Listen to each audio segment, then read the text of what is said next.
ururada dhalinyarada ee magaalada Boorama iyo dhalinyarta degan xaafadaha kala duwan ee magaalada Boorama waxay habeenkii xalay cududoodii iyo codkooda ku cadeeyeen inay ku biireen xisbiga mucaaradka ee wadani.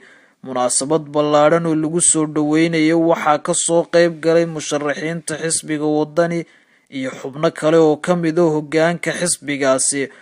xubno kamid ah dhalinyarada gobolka Awdal ayaa waxay cadeeyeen inay doorashada soo socoto codkooda siin doonaan xisbiga isbedel doonka wadani. ganacsatada gobolka Awdal waxaan ka koobanahay 250 waxaan isku raacnay inaanu ku biirno xisbiga wadani.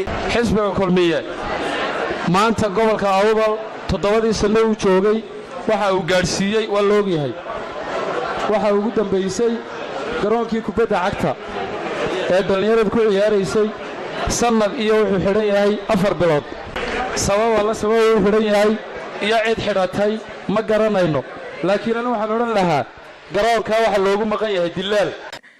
geesta kale iyaguna waxaa dhankooda ka hadlay saraakiisha sare ee xisbiga wadani iyo musharaxa madaxweyne ee xisbiga wadani Cabdiraxmaan Maxamed Cabdullaahi Cirro iyo ku-xigeenkiisa Maxamed Cali oo Cabdi tilmaamaya habeenka kan inuu yahay habeen ay ku bohoobeen ay isugu yimaadeen dhalinta gobolka qaasatan dhalinta degmada magaalada Boorame. waxaan idin ogahay dhalinyaro codka Awdal inuu ka duwan yahay codka dalka maanta yaallo dhan ka duwan yahay waxaynu hor yaalla codkeena waynu hanaynaayeen horumarkaynu ka filayno xisbigeena.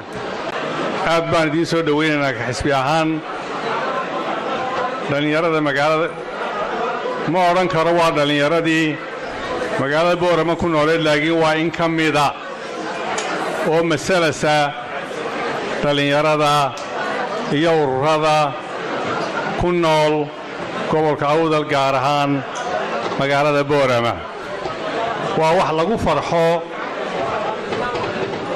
oo rajo gelinaysa qof kasta.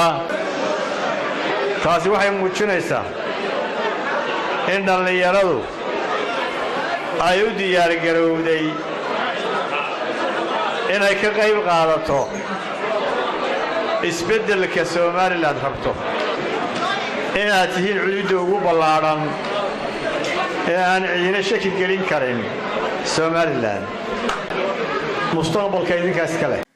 ويلا سعيد عبدي SBC TV بورما.